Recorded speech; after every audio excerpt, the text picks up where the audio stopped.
अस्सलाम वालेकुम, मैं हूं Bilal Shakir. Welcome to my channel Bilal associate and builders. आज हमारा टॉपिक जो है वो कंस्ट्रक्शन के रिलेटेड बड़ा अहम टॉपिक है कि जब भी आपने कोई साइट के ऊपर काम करना है, अपना मकान तमीर करना है या किस तरह की भी आपकी कंस्ट्रक्शन साइट है, तो उसमें डिज़ाइनिंग के बाद सबसे अहम मरहला जो है वो उसकी फाउंडेशन का होता है। फाउंडेशन तैयार करते हुए किन किन मराहल में से आपने गुजरना है और किन किन चीज़ों का अपने ख्याल रखना है, किस तरीके से फाउंडेशन तैयार करनी है, तो वो आज हम आपसे डिस्कस करेंगे। तो जब आपने नक्शा देख लिया है, नक्शा आपके पास मौजूद है, नक्शा लेके आपने साइट के ऊपर जाना है। साइट का सबसे पहला काम जो है जिसको हम कहते हैं कि साइट क्लियरनेस, इसमें जगह की सफाई वगैरह भी शामिल होती है।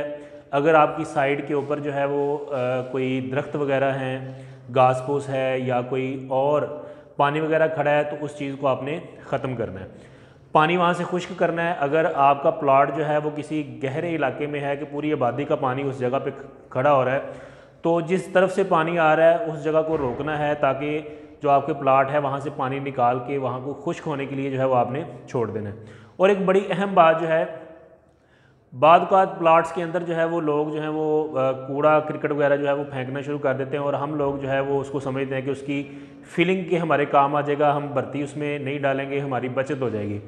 और अगर किसी जगह पे किसी प्लॉट के अंदर ऐसी सिचुएशन है तो कब किसी सूरत में भी आपने जो है वो उसके ऊपर मिट्टी नहीं डालनी, वो सारी की सारी जो है वो फिलिंग आपने बाहर निकालनी है। रोड़ी वाला सारा हिस्सा जो है वो आपने बाहर निकालना है और उसके ऊपर जो है वो आपने फिलिंग खुद करनी है। ऐसे होता है कि जब आप उसके ऊपर ही मिट्टी डाल देते हैं या गस्सू डाल देते हैं या रेत की फिलिंग करते हैं, तो जैसे जैसे उसके ऊपर वज़न आता है तो नीचे जो मवाद होता है ना, वो सेटलमेंट होना है, आहिस्ता आहिस्ता बैठना शुरू हो जाता है। अगर आपने अपनी कंस्ट्रक्शन कर ली है, मकान तमीर कर लिया है, तो चंद सालों के बाद जैसे ही वो सेटलमेंट होगी उसके अंदर, तो दीवारों के अंदर क्रैक्स आएंगे, फाउंडेशन आपकी जो है वो ख़राब हो जाएगी, कोलैप्स कर जाएगी। उसके बाद जो है वो फ़र्श आपके बैठ जाएंगे। तो किसी सूरत में भी जो है वो आपने ये रिस्क नहीं लेना, आपने मुकम्मल जो है वो जगह की सफाई करनी है। अगर वहाँ पे कोई नाला वगैरह गुजर रहा है, इवन कि कोई भी रुकावट जो है वो आपने प्लॉट को बिल्कुल प्लेन हालत में और साफ़ हालत में करना है। उसके बाद जो अगला मरहला आता है वो होता है ज़मीन पर आपने निशान लगाने हैं खुदाई के। उसके लिए आपने क्या करना है कि सबसे पहले नक्शे को गौर से देखना है। जो भी आपका ठेकेदार है या आर्किटेक्चर है, उसने जो है वो जो डिज़ाइन किया है, उसने उस डिज़ाइन के अकॉर्डिंग जो है वो आपने ज़मीन के ऊपर निशान लगाने। इस चीज़ को हम लेआउट कहते हैं। लेआउट करने का तरीकाकार ये है कि अगर किसी जगह पे जो है वो लेवल अप डाउन है, तो सबसे पहले आपने कोशिश करनी है उसको लेवल पे, अपनी जगह को जो है वो एक लेवल में लेके आएँ। क्योंकि जब आपने निशान लगाने हैं, कस्सी की मदद से जो है वो निशान लगाने हैं या चूने की मदद से निशान लगाने हैं, उसका तरीकाकार भी यही है कि आप जो है वो सबसे पहले जो स्ट्रेट लाइंस हैं हमारी, जो उसकी बाउंड्री है या आउटलाइन है हमारी बिल्डिंग की, उसके निशान लगाएंगे। उसका एक छोटा सा तरीकाकार मैंने इसके ऊपर ड्रा किया हुआ है कि फ़र्ज़ करेंगे हमारे 2 कमरे, हमने इसकी जो है वो एक्सीवेशन करनी है। जब हम एक्सीवेशन करते हैं तो हमारे पास जो है वो एक क्रॉस सेक्शन होता है फाउंडेशन का। फाउंडेशन फ़र्ज़ करें हमारे पास जो है वो ये फाउंडेशन का एक छोटा सा स्केच है कि 9 इंच की अगर ये दीवार हम बना रहे हैं तो उसके लिए हमें 3 फुट जो है वो एक्सीवेशन करनी पड़ रही है। तो ये उसकी सेंटर लाइन हम लेंगे, सेंटर लाइन का निशान सबसे पहले लगाएंगे। सेंटर लाइन का निशान लगाने के बाद जो है आपने क्या करना है कि फ़र्ज़ करें ये 9 इंच की दीवार है, हमें 3 फुट जो है वो उसकी एक्सीवेशन कर रही है, तो आपने एक स्टिक ले लेनी है जिसके ऊपर 3 फुट की स्टिक ले लेनी है। उसके सेंटर के ऊपर एक निशान लगा लेना है, उस सेंटर को इस सेंटर के ऊपर रखना है। एक निशान यहाँ पे लगा लिया, दूसरा निशान यहाँ पे लगा दिया, तो आपके पास जो है वो खुदाई के निशान आ गए कि ये दीवार बनाने के लिए हमें एक्सीवेशन जो है वो इतनी करनी पड़ेगी। तो ये हमारे पास एक्सीवेशन लाइन आ गई और ये सेंटर लाइन आ गई। और निशान लगाते हुए, क्योंकि निशान जो है वो सबसे अहम मरहला होता है, अगर आपके निशान गलत हैं, गुनिये में नहीं है, तो आपकी सारी की सारी बिल्डिंग जो है वो ख़राब हो जाएगी। यहाँ पे मैं आपको एक बात बताना चाहता हूँ कि मैं एक साइड पे एक उसका नक्शा तैयार करके दिया। साइड जो थी वो काफ़ी बड़ी थी, तो मुझे मालिक का फ़ोन आया कि यार ठेकेदार से जो है ना वो लेआउट नहीं हो रहा, तो उसको एक दफ़ा जो है ना वो आप आके चेक करें। 2-2.5 फुट का जो है वो फ़र्क आ रहा है। तो मैं भी वहाँ पे गया, तो वहाँ पे जाके जो है वो देसी तरीका जिस तरह का मिस्त्री हजरात का होता है कि अगर 9 इंच की दीवार है तो पीछे ईंट रख ली, उसके बाद जो है वो 12 फुट का अगर कमरा है, 12 फुट फीते की मदद से पैमाइश की, फिर आगे 9 इंच की दीवार ईंट रख ली। तो इसी तरह मुसलसल हम उसको चेक करते जा रहे हैं, तो लास्ट पे हमने देखा कि 2-2.5 फुट का फ़र्क जो है वो बिल्कुल आ रहा है। मैं भी परेशान हो गया कि ये फ़र्क आना नहीं चाहिए, ड्राइंग के अंदर मिस्टेक नहीं हो सकती। तो फिर जो है ड्राइंग को भी दोबारा देखा, उसके अंदर भी मिस्टेक नहीं थी। फिर मैंने ना उस ठेकेदार को कहा कि दीवार के ऊपर निशान लगाओ, क्योंकि एक साइड पे मकान बना हुआ था। जब हमने दीवार के ऊपर निशान लगाना शुरू किए, 9 इंच की दीवार थी, 9 इंच का निशान लगाया, फिर आगे 12 फुट का कमरा है, फिर 9 इंच की दीवार आ गई, पूरे फीते से हमने पैमाइशें की तो बिल्कुल एक्यूरेट आ गई। अब यहाँ पे फ़र्क किस जगह पे आ रहा था, जो हम ईंट रख रहे थे ना वहाँ पे, उस ईंट के अंदर फ़र्क आ रहा था, क्योंकि ईंट जो है हमारे पाकिस्तान में जो है वो स्टैंडर्ड साइज़ में नहीं मिल रही। एक बट्टे से कई तरह के साइज़ की जो है वो ईंटें मिल रही होती हैं, और वो 9 इंच की बजाय 8.5 इंच की जो है वो ईंट थी। तो हर आधा इंच जो है हर कमरे में कम होता जा रहा था। पूरी जब हमने साइड कवर की तो 2-2.5 फुट का जो है वो फ़र्क आ गया। तो अगर इस तरह की सिचुएशन हो तो आपने कभी भी जो है वो ईंट रख के जो है वो उसको लेआउट नहीं करना, बल्कि फ़ीते की मदद से जो है वो स्टैंडर्ड फ़ीता जो है उसकी मदद से आपने सारे के सारे खुदाई के निशान लगाने हैं। फिर उसमें जो है वो आपकी गलती के चांसेस जो है वो कम होंगे। फिर आपने खुदाई के निशान लगा के उनका गुनिया चेक करना है। गुनिया चेक करने का तरीकाकार जो है वो एक अलग टॉपिक में जो है वो आपको बताया जाएगा कि किस तरीके से आप अपनी जगह पे जो है वो गुनिया चेक कर सकते हैं।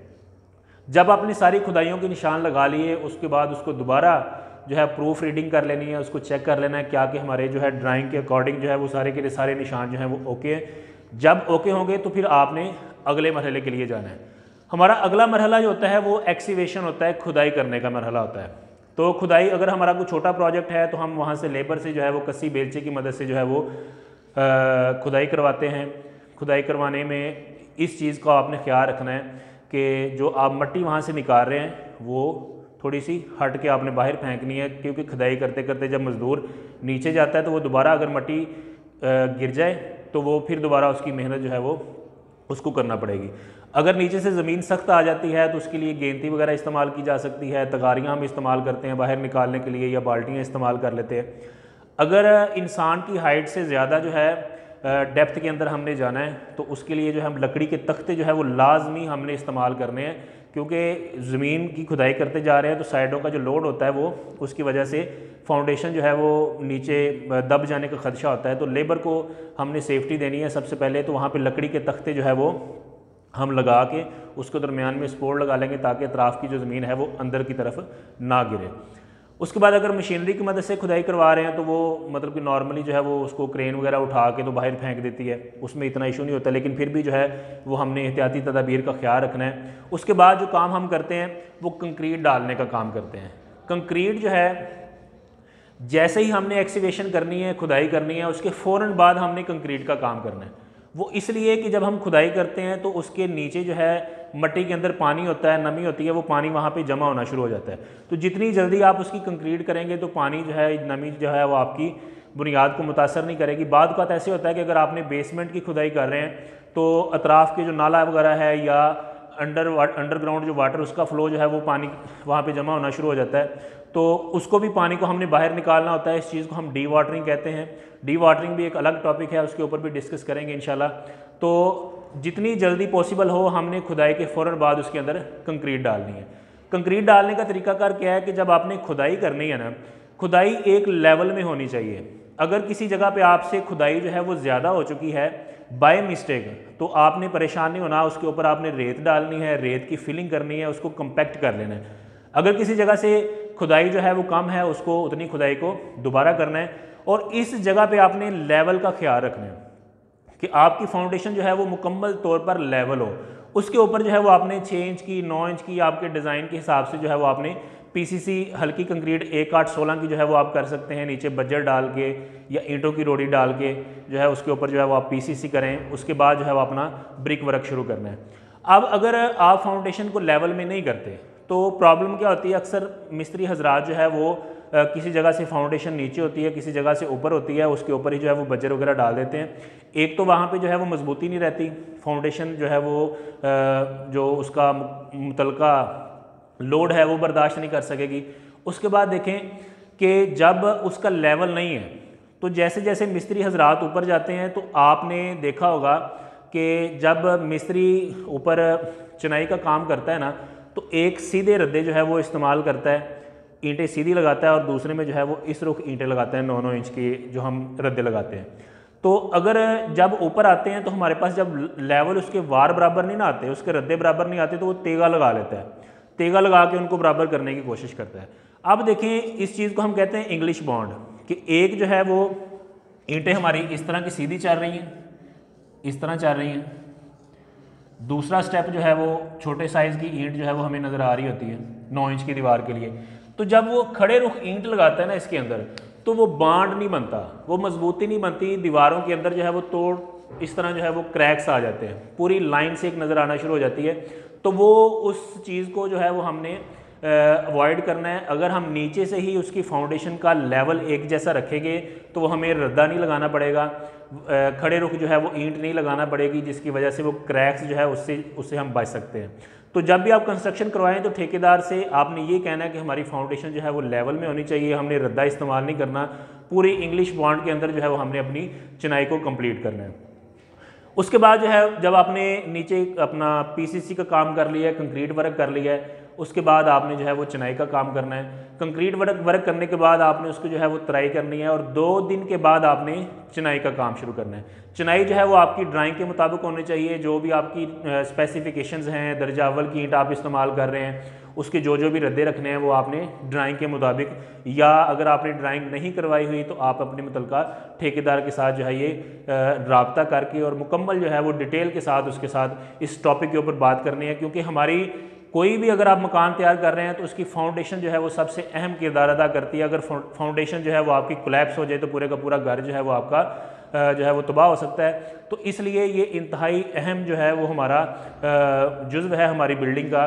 तो आपने किसी सूरत में भी इस चीज़ के ऊपर कंप्रोमाइज़ नहीं करना। इस तरह की मज़ीद इंफॉर्मेटिव वीडियोज़ देखने के लिए आप हमारे चैनल को सब्सक्राइब करें, बेल आइकॉन पर क्लिक करें। अगर आपको हमारी वीडियोज़ अच्छी लग रही हैं तो आप हमारे वीडियोज़ को शेयर करें। बिलाल एसोसिएट के प्लेटफॉर्म पे अगर आपने कोई नक्शा डिज़ाइन करवाना है, कंस्ट्रक्शन करवानी है, तो आप हमारे दिए गए नंबर्स पर रब्ता कर सकते हैं। शुक्रिया।